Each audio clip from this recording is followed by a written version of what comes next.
रोहन का बेटा लंबे समय से गायब था। एक लंबे समय के बाद पुलिस को 4 बच्चे मिले, जैसा कि तस्वीर में दिखाया गया है। क्या आप इस तस्वीर को देख के बता सकते हैं कि चारों बच्चे में से रोहन कौन सा है?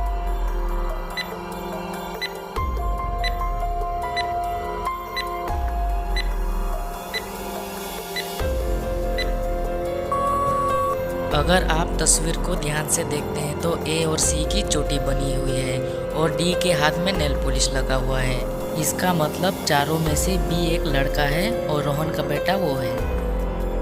डेमन अपने 3 दोस्तों के साथ पार्टी कर रहा था। बहुत पीने के कारण वो बेहोश हो जाता है।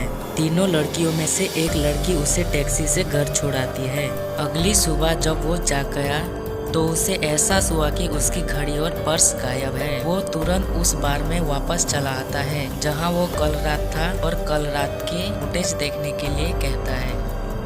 इन लड़कियों पर एक नज़र डालते हुए क्या आप अनुमान लगा सकते हैं कि चोर कौन है?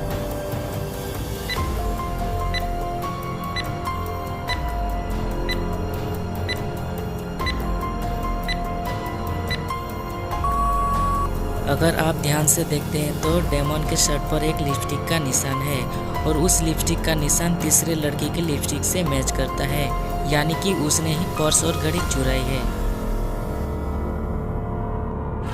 मेहुल एक महल में फंस जाता है। महल एक बड़ी ऊंचाई पर था। एक पेड़ एक खिड़की से जुड़ा हुआ था, लेकिन पेड़ बहुत कमजोर था और मेहुल का वजन नहीं झेल सकता था। महल से जाने के लिए 4 दरवाजे थे। पहले दरवाजे पर एक लायन था और दूसरे दरवाजे पर उल्फ था और तीसरे दरवाजे पर तेज आग जल रही थी और चौथे दरवाजे पर ट्रैप लगा हुआ था। क्या आप इन चारों दरवाजों को देख के बता सकते हैं कि मेहुल को कौन से दरवाजा को चुनना चाहिए?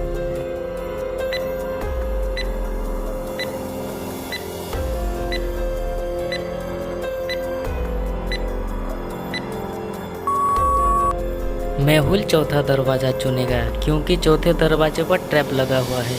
वो हाथ में मशाल लेकर जा सकता है। हर हफ्ते एक बहुत बड़ी कंपनी के कर्मचारियों की हत्या की जा रही थी। डिटेक्टिव मेहुल को अगले टारगेट की पहचान के लिए बुलाया जाता है। उन्हें उन कर्मचारियों के नाम दिया जाता है जिनकी हत्या अनुक्रम में की गई थी। टीम में 4 लोग बचे हैं, एंडी, सोफी, जॉन और आर्या। क्या आप अनुमान लगा के बता सकते हैं कि अगला शिकार कौन होगा?